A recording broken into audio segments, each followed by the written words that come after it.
haven't talked about, or that we can conserve energy. We have to do that as individuals, because then our whole community becomes better.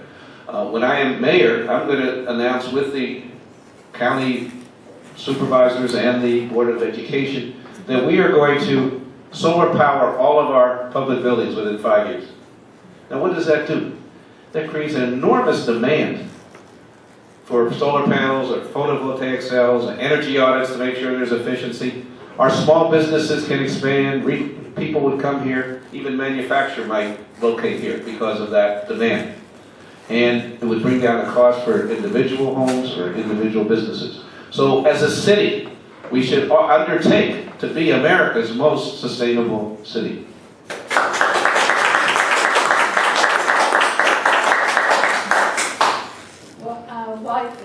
While you're on the topic of natural resources and solar, we do have a question specifically addressing that.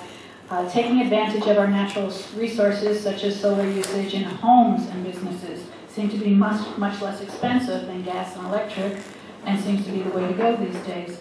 What incentives do you plan on proposing which will encourage more residents and businesses to use it? Well, as I said, where the mayor has a role, and that's in dealing with our public buildings, to create, as I said, a different economic situation where we can all, in fact, lower the cost of that, of it for private businesses and homes. But the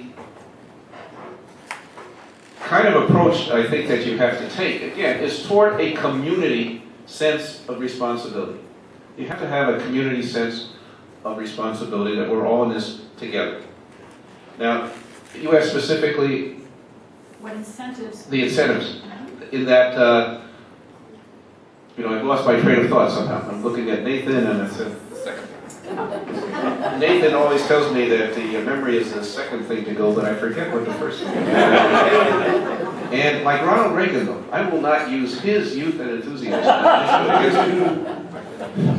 But there are lots of incentives that we can provide. Most of them have to go, unfortunately, through the utility company. Even in Rancho Bernardo, they have SDG&E, right? Yes. You know who stops the incentives more than anybody? The utility. They just proposed a tax that fortunately went down at the PUC that said if you put in solar, you will have to pay an extra tax or fee. They have put barriers in the way of cogeneration a while ago. There is not a net metering policy that says if you, in fact, use more, it can conserve, or you put in the grid through solar or other means, more power than you take out. You don't get any refund on that. So, you're going to have, as mayor, someone who's willing to take on a special interest like SDG&E. I've sat down with solar people in the solar industry, and everybody comes back to the SDG&E. So all my opponents represent all the special interests that have governed San Diego for 5 years, even the independent. Pete Wilson, right? Supports you. Yeah. But you said it's but he would never take on the utility. No, what I'm saying is you got to have someone who's willing to take on these entrenched interests on behalf of the people, on behalf of a really progressive environmental policy. Yeah, you need a mayor that's not just going to sit on stage and tell you they're going to take them on. You need a mayor that actually does it. The solar tax that Bob proposed that was supported by that utility. I was one of the only legislators in San Diego County to come out quickly and forcefully against, because I said we're not going to tax the sun. We're not going to tax people who are doing what we need them to do, who are installing solar on their rooftop, which is not only having a powerful impact on our environment, it's having a powerful impact on our economy, because the people installing those are good jobs. They're the types of jobs my dad could have had. My dad was a laborer in a factory.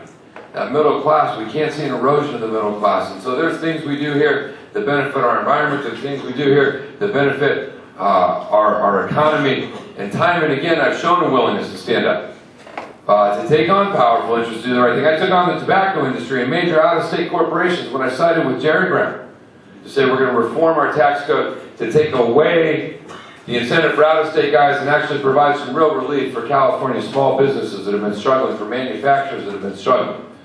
We've demonstrated a commitment to this industry by standing up to powerful opposition to support the renewable portfolio standard, to support the California Solar Initiative, to oppose the solar tax, to call for greater net metering, to support the PACE program, where we can actually provide some funding to help get these things going. I've got a long and demonstrated track record of not only standing up for what's right, but delivering results. And as mayor, I'll do the exact same thing. We have an energy plan that we're going to be rolling out where we will actually lower the city's energy consumption by utilizing things like solar and energy retrofits, and we'll take that money and invest it back into neighborhoods. But even more than that, as mayor, I will continue to be a leader on these issues to make sure that our citizens have access, to make sure that our citizens are treated fairly, and to make sure that they know that they have a mayor that is only advocating for what's in their best interest, not one powerful entity or the other. Thank you.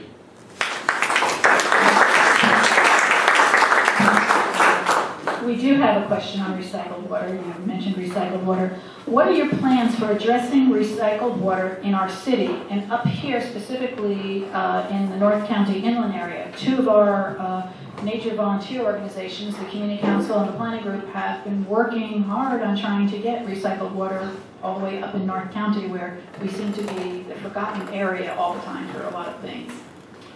Yeah, you would think at times that the mayor's race, the only conversations you can have is stadiums and pensions and potholes. There are other challenges that our city faces. There are other issues that we ought to be addressing. And I'm the only candidate in this race that's put forward a clean water plan. Because we have major challenges, both in terms of the cost you pay, in terms of the quality, but also in terms of how we'll do things like get in compliance with the Federal Clean Water Act. We're one of the only municipalities in the country left who's not in compliance. And we're going to do that by embracing and expanding recycled water. Now, this is a program that works. It works in Orange County. It works in Virginia. It has been demonstrated. The science is clear. The economics are clear. The only thing that hasn't been clear is the political leadership and the will. And we came out early in our campaign and we embraced that. We put forward a comprehensive plan to deal with it. And as mayor, we will implement it because we have the ability to save the taxpayers money, to embrace good science, to embrace good economics, but also to get another issue that's been plaguing San Diego for the last decade off the table to allow us to really continue to move forward. When I was first elected to the legislature, I was asked, what committees do you want? And I said, I want to be on water, parks, and wildlife. It was my #1 request. And everyone said, no, you don't understand. You need to ask for banking and finance, or you need to ask for this committee or that committee, apparently the juice ones, the special interest committees. And I said, no, I want to work on this issue because it's important. I was the lead negotiator with a bipartisan group that passed a comprehensive water package to actually encourage conservation, to have a bond to invest in infrastructure to make sure San Diego taxpayers are protected so we can keep your rates low. I work with business, I work with labor, I work with the agriculture community, with the biotech community, and we demonstrated that we can actually solve problems and move us forward. And as mayor, we'll take that same spirit and put it to work addressing your city water issues. Thank you.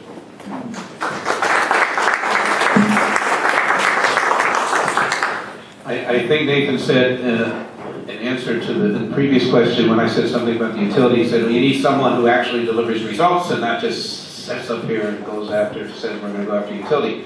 And then talk about your record. You know, every group that gets involved in these things, environmental, education, energy, they give scorecards out, you know, for how you did on your on those issues in relationship to good policy. I invite you to compare my record, my environmental scorecard records, my energy scorecard records, my education, with any of the other candidates. They're very, very low. Even if you talk good about how much you've done. That is, if you vote for one good bill at 10, you're still at 10%. And that bill might have been good, but you got 90% that were not. So keep that in mind when you hear us talk about these things. And you know, the recyclable efforts up here have to be supported. And we will do that But I really, as I said, Nathan, earlier, I love to be in these debates because you're learning. But, you know, I was on the city council when the issue of the secondary treatment or compliance, as he put it, with the Clean Water Act was being discussed for the first time really in public setting.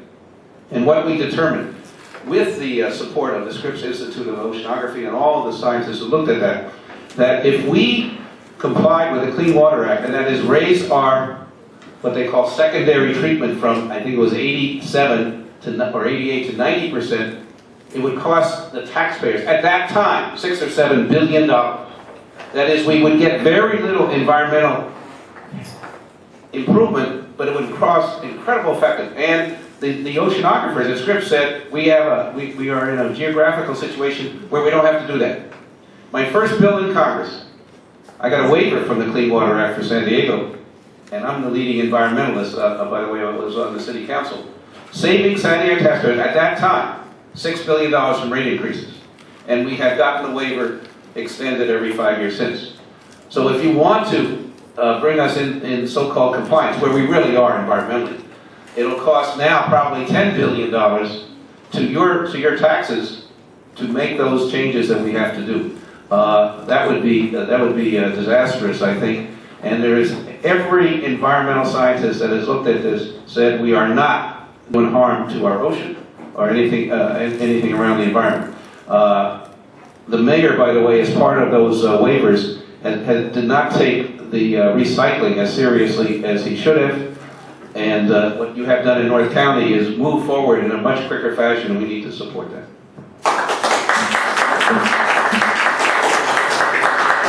We did start about 15 minutes late, so with everybody's indulgence, we'll try to go about 15 minutes long because we have a number of topics we still want to cover. A couple people wanted to jump to maybe some national issues, but maybe have some San Diego impact as well. We obviously can't turn on the news now without hearing the name Trayvon Martin. And you don't necessarily want an opinion on what you think happened there, but I want to know if you think we have similar race issues in San Diego and what you as a mayor could do to maybe calm some of the tensions.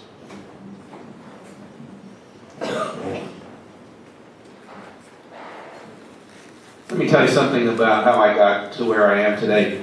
When I was 13 years old, I had the honor and opportunity to meet Dr. King. And I committed myself to nonviolent direct action almost on the spot. By age 15, I was organizing marches with him. And by 18, I was in jail with him. I was one of the first freedom riders that went to Mississippi, that tried to say that the laws that segregated us by law, those laws were unconstitutional. But they arrested us, put us in jail, and I served 2 months in Mississippi State Penitentiary. And when I got out, though, my case went to the Supreme Court, and the Supreme Court overturned our convictions and basically brought down the whole legal structure of segregation in America. And I said, I'm 18 years old. Wow, we changed American history. We obviously didn't make it perfect. Racism abounds still in our society. Discrimination abounds. But I got a tremendous sense and optimism about change in America. It led me to run for office, it led me into Congress, it led me to run for mayor.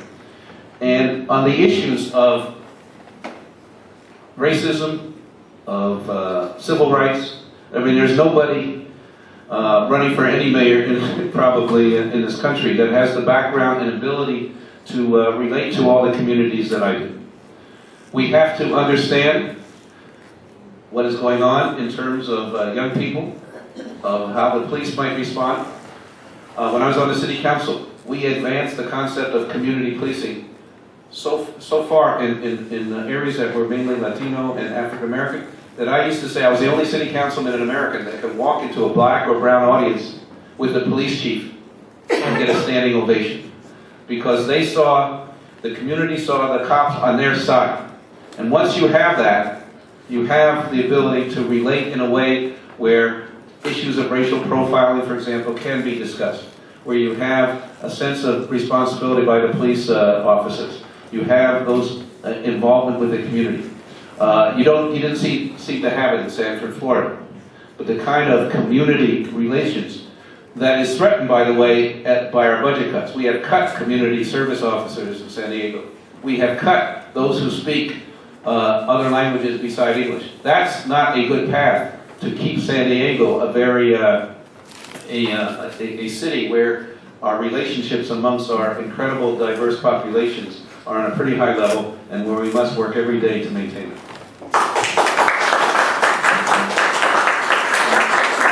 Thank you. Before we address that, I want to go back to the thing because Bob, you can tout one scorecard and you can tout another, but you know what? I'll put my record of results up against anyone in this race. My record of results in authoring and passing legislation, and you've seen it time and again. Over 30 times now where we've had a problem with regulatory reform, we solved it, we passed it, we helped small businesses create jobs. We had a problem with tax reform, we solved it, we passed it, we got it done. We had a problem, our community was devastated by the loss of Chelsea King. We solved it, we passed it, we got it done. I also think at some point, if you have someone who says, I've been working on an issue for 40 years and it's not solved, maybe I ought to let someone else try it. Because at some point we do have to begin to look at new ways of doing things. If your 10 billion number is just flat wrong, the contention that you can pump raw sewage into the ocean and have no impact on our water and environment is just flat wrong. And I would have you go look at our clean water plan that we put out, read it, where we've outlined how we can address these problems in a way that actually protects the taxpayers. I believe we can actually lower your rates and do some more. So I think, you know, I think it's important that all candidates put out all their plans and specifics and go look at mine. Go to Bob's, look at his, and then you can determine for yourself their record of results and specifics. On the issue of the racial tensions, I think some of these are generational and that we still have problems. But some of us do benefit from folks who led the way. I've often said I think Bob deserves tremendous credit for his early leadership effort in the civil rights movement. And we should commend that and we should honor that, and we're the recipient of it. You know, I served for a decade in the Marine Corps, and the Marine Corps was one of the first things to desegregate. And there was no major problems when it happened. You know, even today, if you go out to a restaurant and you see 3 or 4 folks of different races, there's a fair chance that they're out of the military. Because we always joke in the Marine Corps, you only see green. You know, we were all green. But we do have areas in our city where we haven't done a good job.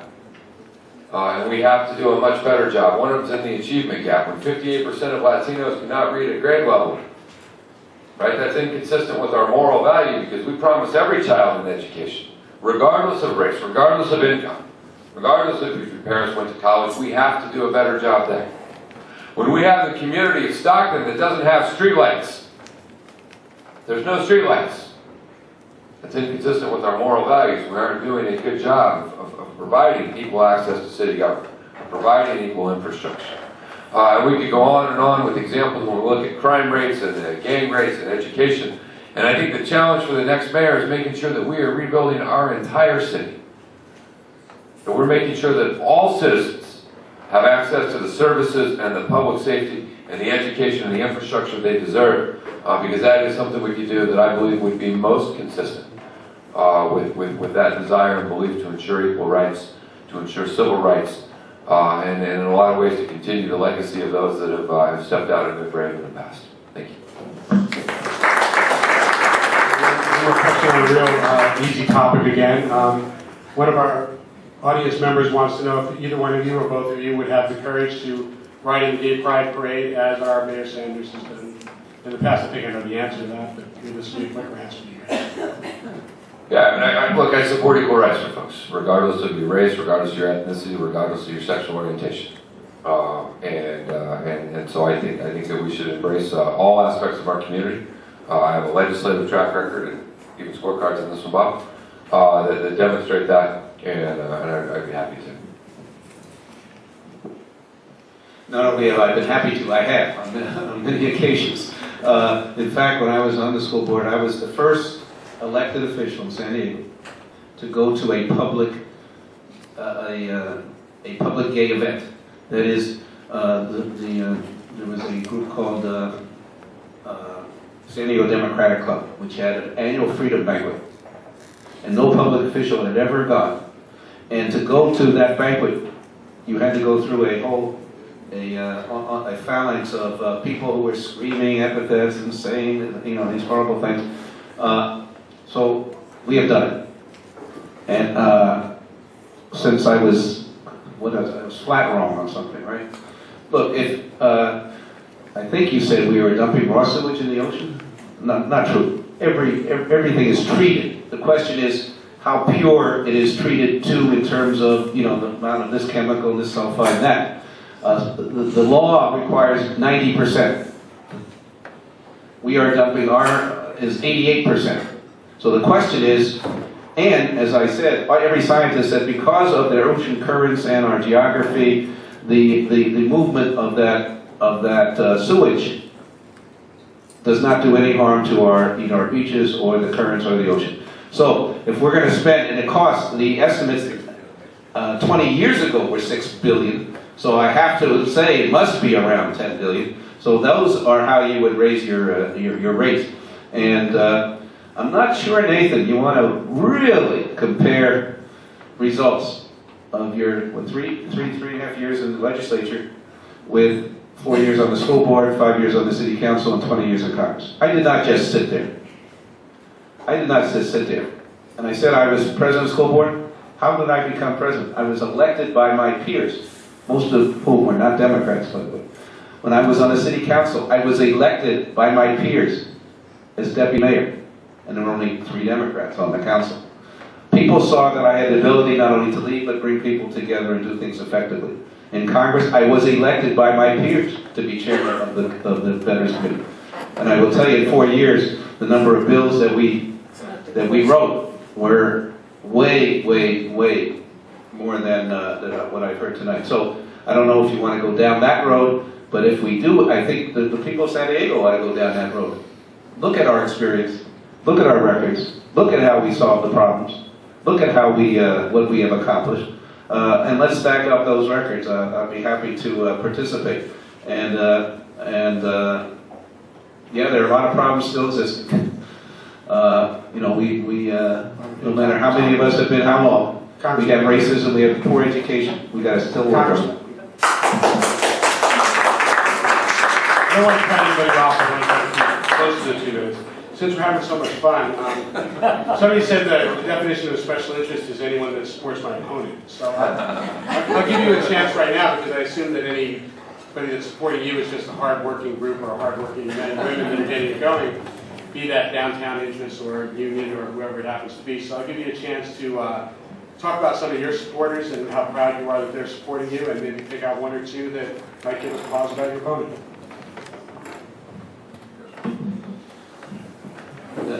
By the way, this debate, I think you agree, Nathan, we've had questions that have challenged our own intellectual ability here because we have not heard many of them in other audiences, so you guys have really done a good job.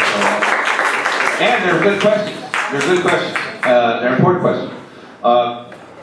I think if we look at our supporters, you will see different groups. As I said earlier, I tend to be supported by the environmental community, by the education community, by the labor community, by those who have been involved in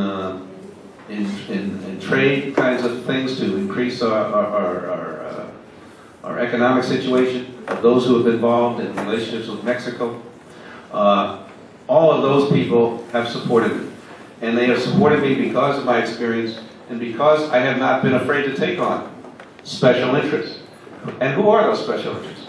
There are people in San Diego, I think you'll agree, a small group of people who have made most of the decisions, who have supported most of the city council and mayors who have been elected, who have determined the direction of our city, and we have produced the kind of city that we're trying to deal with. Look, do we have a walkable, pedestrian-friendly city? Is Rancho Bernardo that way? Why? Because certain kinds of developments were advanced, approved, and certain ways of connecting those were approved. We have a city of suburban developments connected by freeways. The sense of community is absent in most of ours. The sense of pedestrian friendliness is absent. The sense that we can learn about each other and have the arts and culture as part of our community is absent. That didn't happen by accident. That happens because the way the votes occurred on the city council and the mayors who were elected proceeded in a certain way. because certain people got them elected, funded their campaigns, and they made money off the way we develop. Now, I'm all for making money. The question is, are you going to do it in a way which is helpful to the broader community or just to a selfish interest? And if those same selfish interests keep funding the same people and getting those people elected, we're going to have the same old city. I don't care how young you are, how old you are. The youth of this city is going to be determined by someone who challenges those special interests for the first time in the last 40 or 50 years.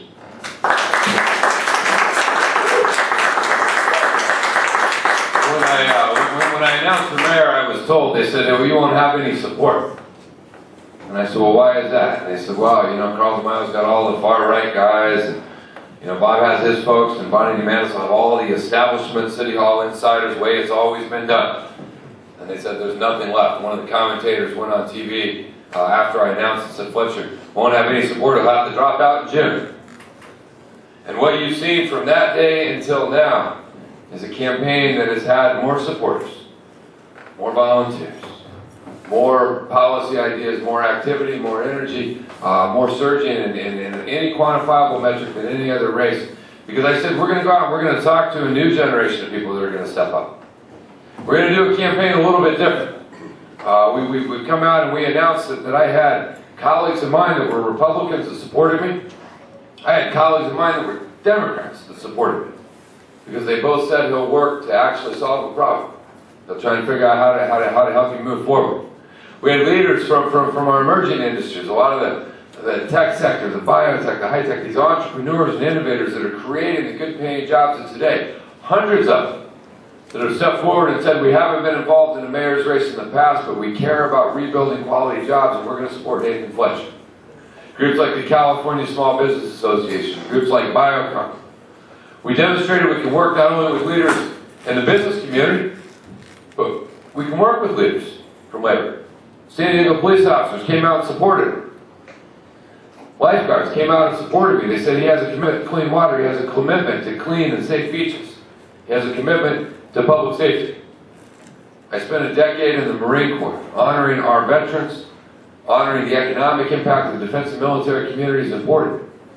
I have over a dozen retired admirals and generals to support me, but more importantly, I have hundreds of just rank and file veterans. Guys I served with, guys who served in previous wars, veterans of every war, from World War II to the recent one, who came out and support us. But we also have regular folks from regular neighborhoods and communities. People like Marty Judge who've been involved in Rancho Bernardo for decades, and we have that in every community in San Diego. Because I said for us to move forward as a city, it's going to take someone that can work with people regardless of party. Folks that can work with city workers, folks who can work with the business community, people that can work with veterans and military. And I'm proud of the coalition that we've built in our campaign, and I'm proud of the broad base of support we have, and I'm proud of all the new people we brought into the process. We have more people at events that come up and say, I'm not even registered to vote. I've never been a part, but I really believe in what we're trying to do for a city, and I want to be a part of this. And it's been exciting. For those of you that support us, I really appreciate it tremendously. Thank you. We have time for two more questions here.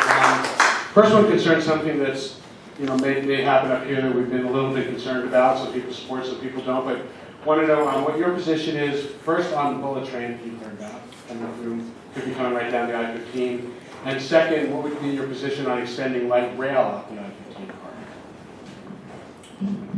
Well, I support an investment in infrastructure. I think we can look back and we can find examples in history of great infrastructure. If I was a history professor, he would probably know these better, but you see great examples of the Transcontinental Railroad, which really redefined the country. Teddy Roosevelt and the Panama Canal redefined commerce. Eisenhower, the federal interstate system, and there are times when it is a good and wise investment. The problem with high-speed rail is not that the desire to have a new and innovative train system is bad. I've been in countries where they have it and it works quite well. The problem was a poorly designed, a poorly implemented system that is not going to provide the revenue expectations that was needed. So it's not enough to embrace the concept, you got to embrace the detail. And when I looked at that ballot measure, I looked at the ridership statistics. I looked at where they thought the money was going to come from and just came to the conclusion that this is not a real solution. It's not a good use of taxpayer funds, and it's not going to work. And pretty much every independent analysis of that project from the day it passed until today is verified the same. And so I think if we're going to do these things, we have to do them right. We can't do them because it feels good. We can't do them because it sounds good. You got to write financial planning, you got to write fiscal plans, you got to write things that will actually work and be implemented. I have said that I think that in San Diego it's important that we have a broader conversation than potholes. That we drive a real conversation about giving people other alternatives, to have more money invested in transit. We put out a bike plan to talk about how we can give people more walkable communities, how we can have more bike paths. We've said that a lot of the transportation funding that's outlined over the next 50 years, we need to take some of that money that's at the end and front load it to invest in transit. We've embraced things like MoveSD, a rapid transit bus system. So I didn't support the high-speed rail initiative, and I don't think you're ever going to see that come to San Diego. I do support investing in other means and other ways to move people around, and providing other alternatives, and making sure that we're building a better city and a city that we can sustain for the future.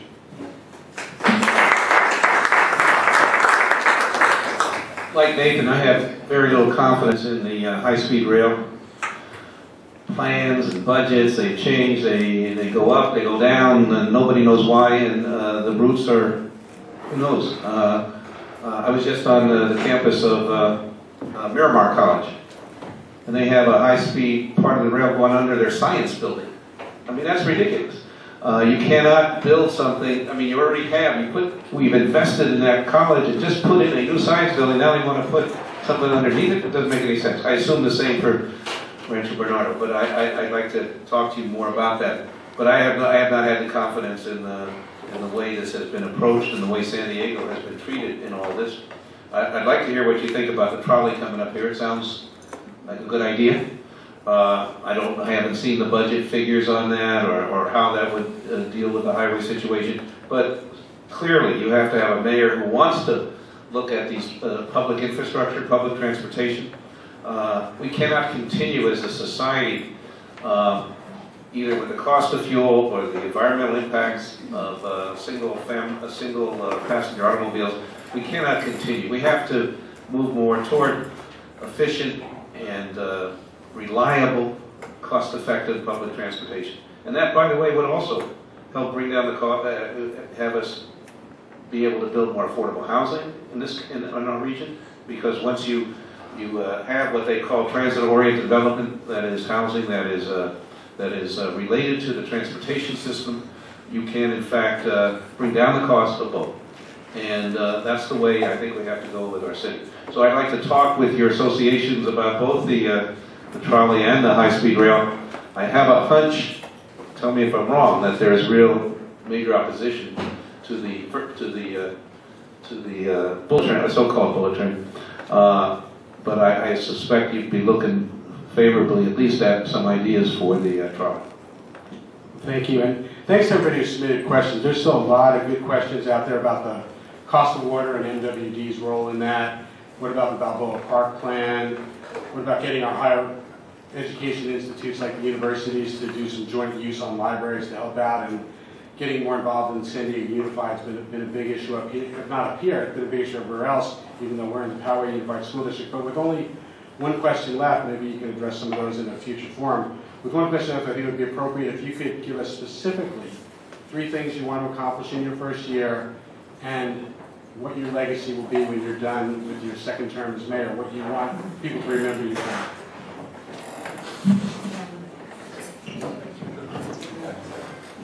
I think we both like to get this pension mess off, and so we can look at the 20th century, because we've been just absorbed in that thing for so long. And we have to solve it in a way that is fair and cost effective, which I will do. I want to be, my first priority is jobs.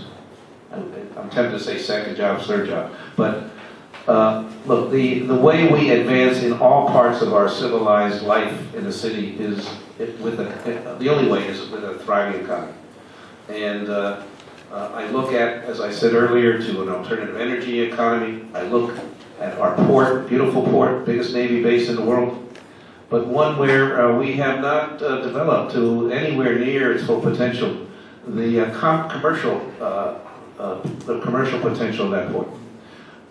You go to any East Coast, West Coast, Gulf Coast city, Seattle, San Francisco, Los Angeles, New York, anywhere.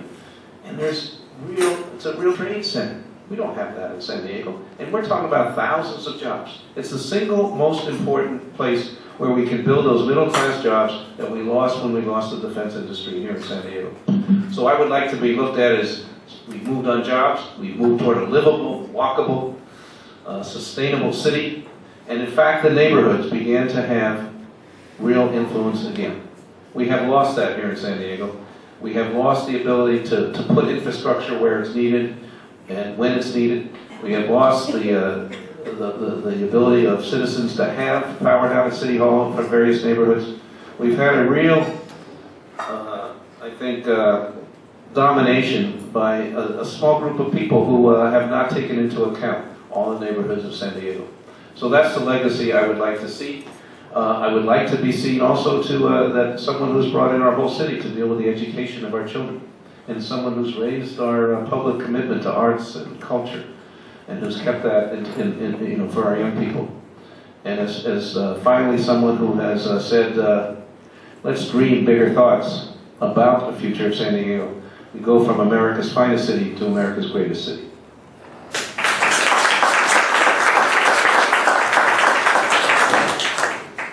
We've outlined, the day I announced, I said there are 3 specific things I want to focus on as mayor. And in the course of the campaign, everything we've put out has fit into one of those. The first is rebuilding the economic base of the future. If you go to my website at nathanfletcher.com, you can download our comprehensive plan to rebuild that economy, to make San Diego the most competitive place to create 21st century jobs. I said we want to redefine San Diego not as America's finest city, but as the world's most innovative city. Because we've had these changes in life, and it's time for us to start looking at old problems in a new light. To focus on innovation, to focus on technology, and rebuild that economic base is number 1. The second thing we have to do is rebuild our education system. We put out a plan for how we do that, for how we end the digital divide, the first city in America to end the digital divide. For how we take great examples of programs that are working, like Los Penasquitos, and replicate it in other areas. For how we have a real focus on workforce. Because if someone's lost their job through a permanent disruption, unless we're going to park them on unemployment forever, we have to retrain them and get them back out into the workforce. But how we make all of our entities work better together. So the second thing is a real focus on education and rebuilding that education system of the future. And then the third thing is rebuilding the city. And this is everything from our comprehensive infrastructure plan for how we're going to pave your streets and provide sewer and water systems to make sure we can keep your rates low, to how we're going to build the neighborhoods of the future. Restoring library hours, restoring park and rec hours, rebuilding a city that over the last decade has really been degraded. Seen its services cut, seen its public safety cut. So it's rebuilding our economy, rebuilding our education system, and rebuilding our neighborhoods and our city. And what I'd like to be remembered for at the end of hopefully 2 terms as mayor is the mayor that came in and ended the Enron by the Sea era. The mayor that came in and demonstrated that we can govern our city, we can work with people regardless of party if their idea is good. The mayor that truly turned the page, that redefined and brought us out of a very dark period and helped play a side-by-side role with all of our neighborhoods as we rebuilt and restructured and revitalized our great city. Thank you.